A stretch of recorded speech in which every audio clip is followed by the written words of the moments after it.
I would like to remind the Chair that I am opposing this motion, and I would like to first and foremost begin with some rebuttal. Going back to what Miriam was saying about if they're in pain, they therefore cannot decide if they are to die or not. Well, if they are in pain and they therefore obviously cannot decide, who are we to say that doctors should decide for them? Doctors are obviously going to be taking the rational option. They're not going to be considering the emotional impact on the family. They're going to be considering the medical causes and the medical impact. Secondly, Miriam stated that doctors and patients have a close bond. Well, if this was true, then why are there so many cases in which cancer has not been picked up upon? Why are there so many deaths because cancer has not been picked up upon? Because there is not the relationship in the first place.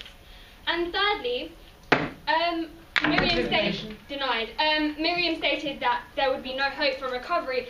So, and does this mean that the proposition is therefore insinuating that if a child with schizophrenia who has therefore no hope of recovery should be killed because they have schizophrenia? Is that what the proposition is actually insinuating? Point of information. Denied. Going on to my first point, that of a rational one. The motion does the motion does state that it would be in an extreme case of urgency. This therefore means that urgency therefore insinuates and implies that there is a lack of time. If there is a lack of time, then the decision will therefore be pushed forward, and it might not be thoroughly thought through. Point of information. Denied. That might therefore mean that the doctors, the family who are allowing this euthanasia to take place, or the patient in fact, may not be thoroughly thinking through what they're actually doing. And secondly, going on to my emotional point, well, consider the impact on the family and the friends. Point of information. Denied. I give light to the fact that people do die naturally every day. It's a natural occurrence. We are humans. Of course they die. But if we are giving consent, as a family, if I do give consent for my mother to die, for example, I will have that burden on me for the rest of my life. I will be going through that every day knowing I killed my mother.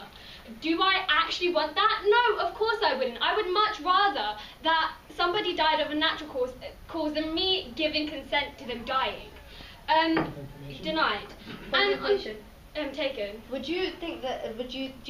Are you suggesting that it's better for them to live their last few years in pain and horrific suffering rather than end it for them when they're happy? Of course I'm not insinuating that. My colleague has stated that there is the medical ability, that there are the medical facilities, there are also scientific ones, there are many emotional facilities such as psychiatrics that will enable us to help the quality of life and help these people come out of suffering. Denied. Therefore, they will not be living in pain for the last few years of their life.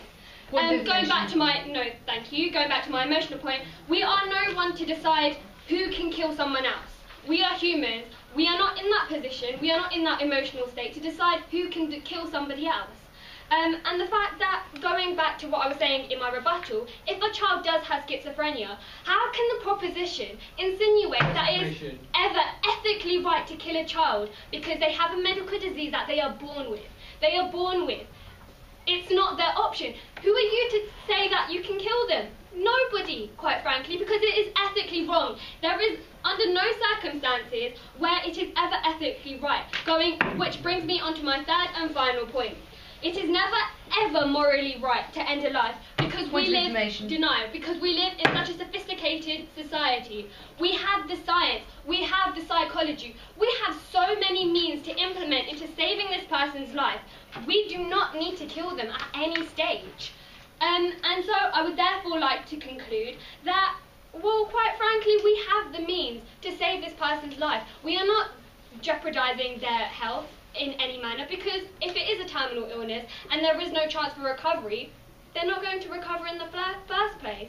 There is no point in just ending their life. They will have that time to spend with their family. Do not dare cut off that connection from their family, because we are humans. We have emotional attachments. We are nobody to cut that off from somebody else. And I therefore beg the Chair to oppose this motion on ethical and emotional grounds.